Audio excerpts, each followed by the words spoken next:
friends, it's Anna Komenda here. Welcome in my latest video.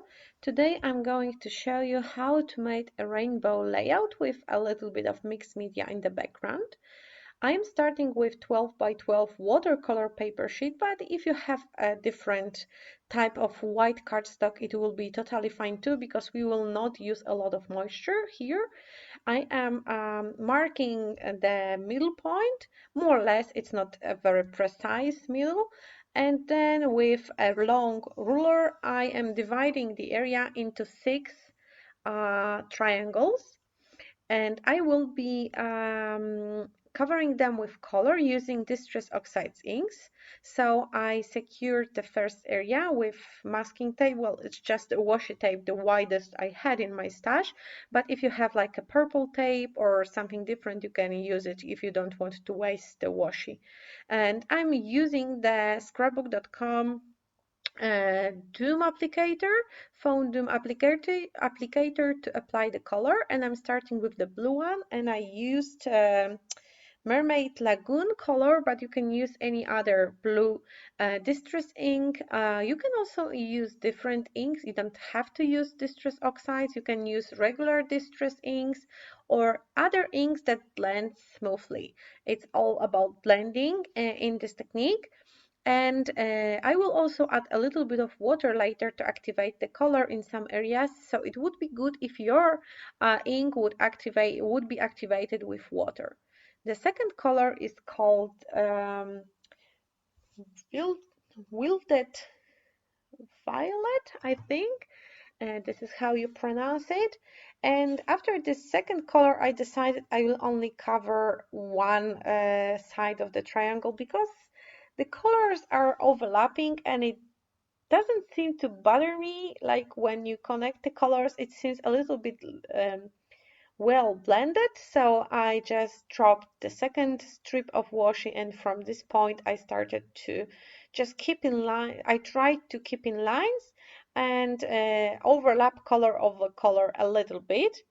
And the pink color I am using right now, it's my favorite pink color in the Distress Oxide range. It's called Picked Raspberry, and I use it very often. And now it's time for the orange color. The orange color is called Spiced Marmalade, and it's also like a very soft orange color. If you have a little bit more orangey color, it will be also great. I had one, but I don't know, I thought it will be good, but there is not such a big difference between the Spice Marmalade and Mustard Seed, which is the yellow color I choose for the yellow triangle. I was wondering to use Squeezed Lemonade color, but I thought it has like too cold vibe. I don't know. But you can use either color if you want to. If you don't have those specific colors, it doesn't matter. You can create with different ones. And the last color is the green color, and here I used Twisted Citron color, which is like a very yellowish green. The green colors in Distress Oxide range are the hardest for me because honestly I didn't find any like a perfect color yet. And I have like 3 or 4 different green colors.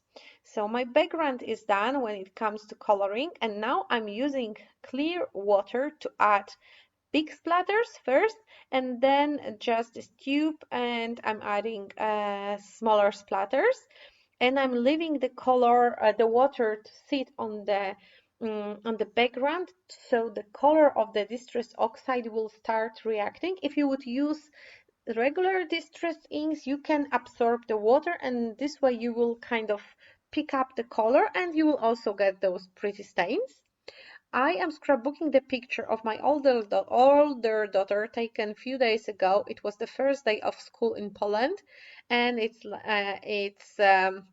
September the 1st each year, and it's a very special school year after at least half of a year spent at home because of the COVID. So it was really good for them to come back to friends and reality, I would say. However, it's hard for me too because I was lazy. I didn't have to get up that early for almost half a year, so it was hard for me in the physical area.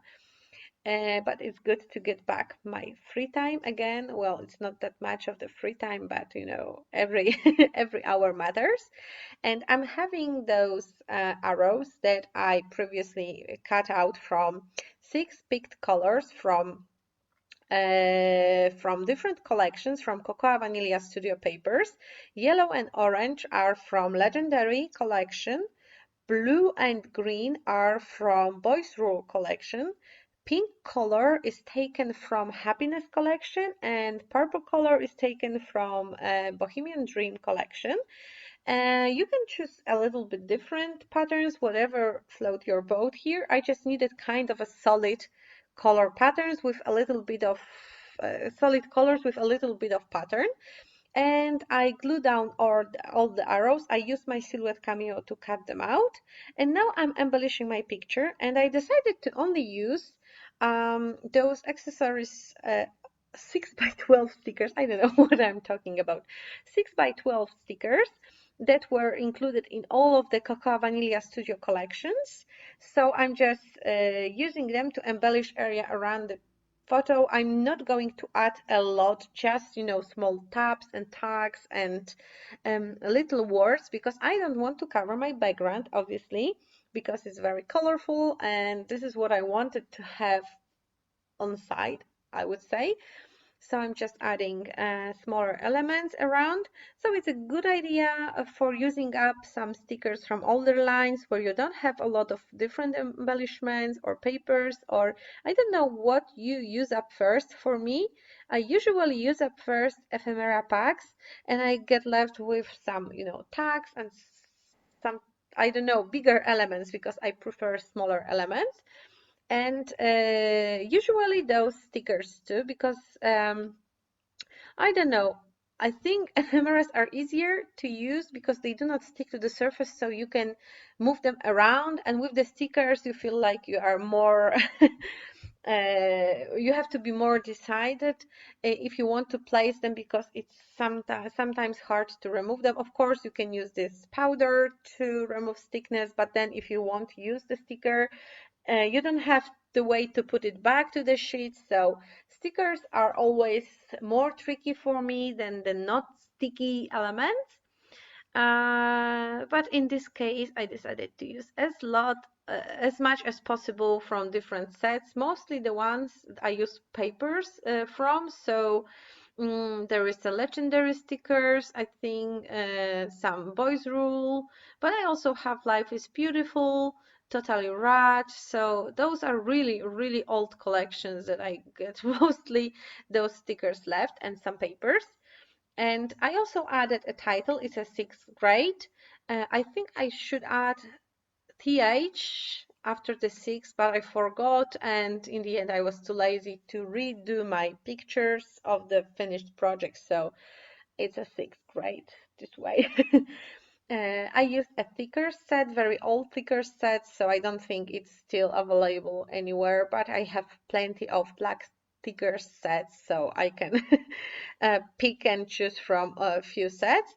And I am finishing my project with enamel dots. They are also from different Cocoa Vanilla Studio collections. I gathered them through years, and I'm using them up. As you can see, I have mostly like pale blue, black, and gray colors left. Most of those vivid greens, yellows are used, so I had a problem with matching color on color here, but in the end I managed to finish the page, and this is how it looks. This is the final result. Thank you for watching. You can see how it looks on the close-ups here. Check the description box for the products I used. Thank you for staying with me and watching my video. See you soon on some next one. Bye!